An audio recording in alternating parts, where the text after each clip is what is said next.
Hey everybody, welcome back. This is Miss Day. So we've been working on our 2-point perspective city, and most of you have constructed the buildings and you are ready to start adding details.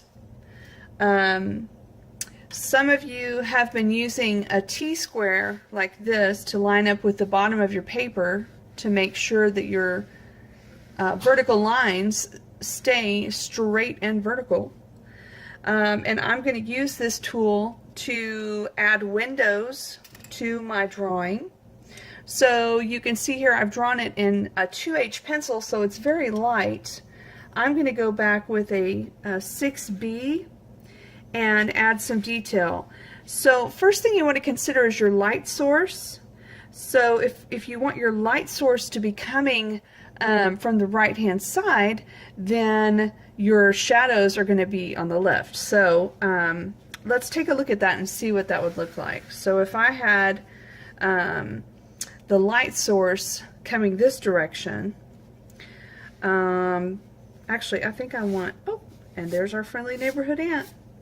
I think I'm going to do the shadow on the right, so the light source is going to be to the left.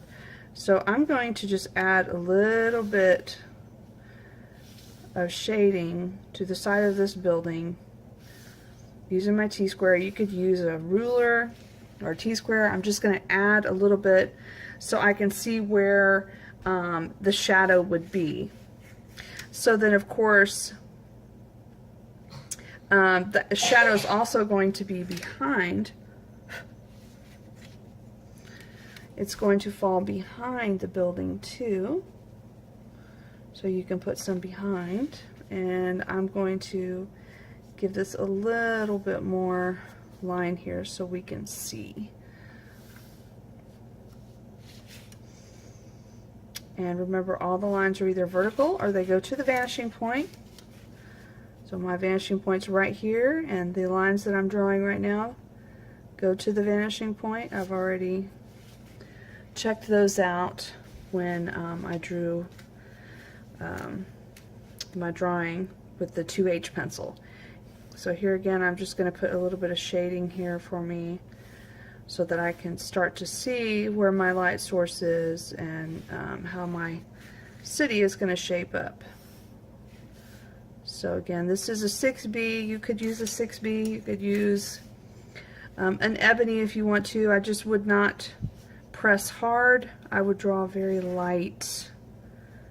Draw very lightly in case you want to make some changes, because it's going to be difficult to erase.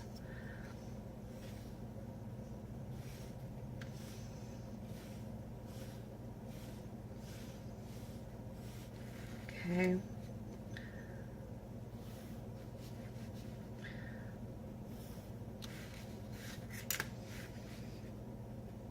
So once you start to kind of establish where you want your light and shadow, then you can start going back in and putting some details. You'll be using the vanishing point to figure out where all the windows are going to line up correctly. So I'm just going to measure, this is centimeters, and I'm just going to put some measurements for myself here.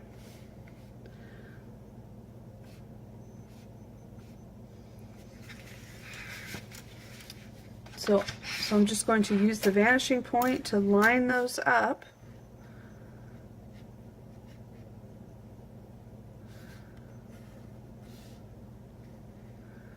And I'm back with the 2H because it holds a really tight line.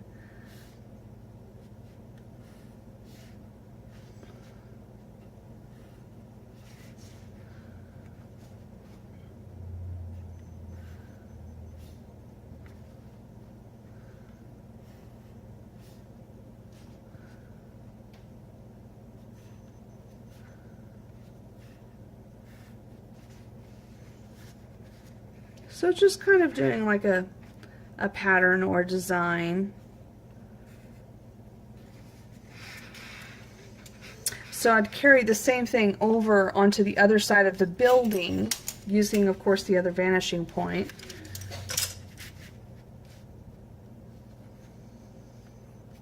So I'm going to go back with, I'll go ahead and use the 6B very lightly on here so we can get some contrast.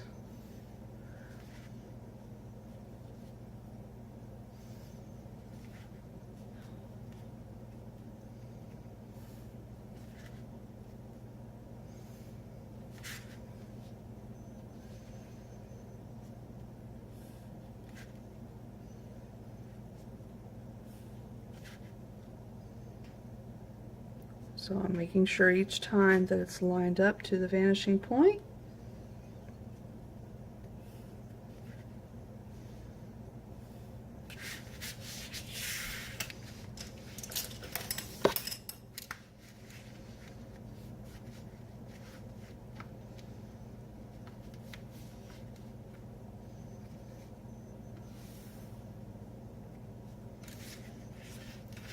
So there is the beginning of a building. So you would just continue to build up the surface. You could also go back and use a blending step to help even out the tones, and of course they'll do a great job of putting the shadows there on the ground for you.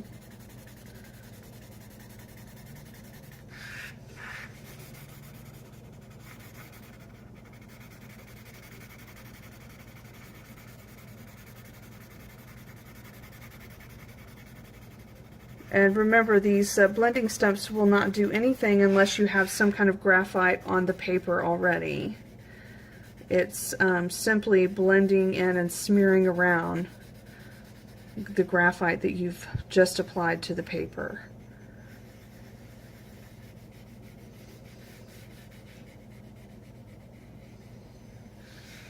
Okay.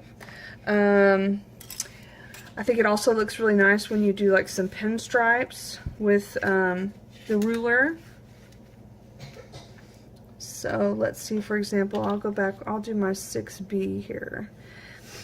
And of course, when the windows are closer to you, they're going to be wider, and then as they get further away, they become closer together.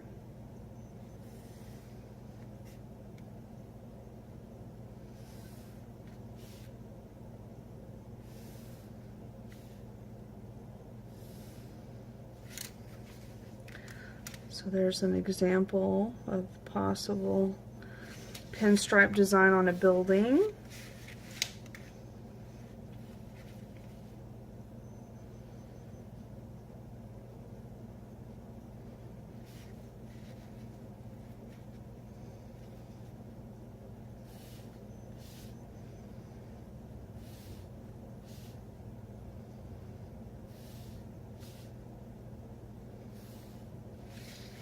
Okay, and you can see, use this blending stump to go back and even out.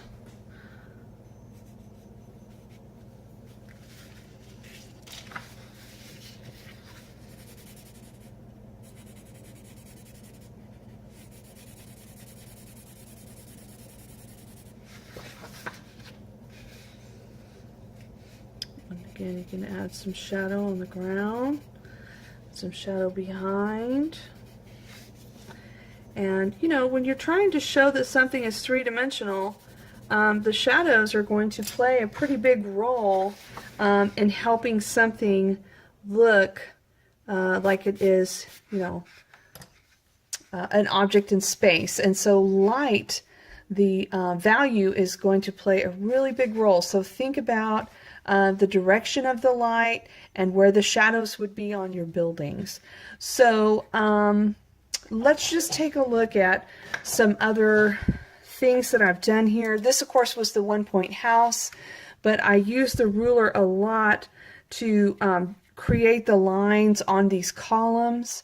And you can see the whole illusion of these columns is based on the shading. It's based on putting the value.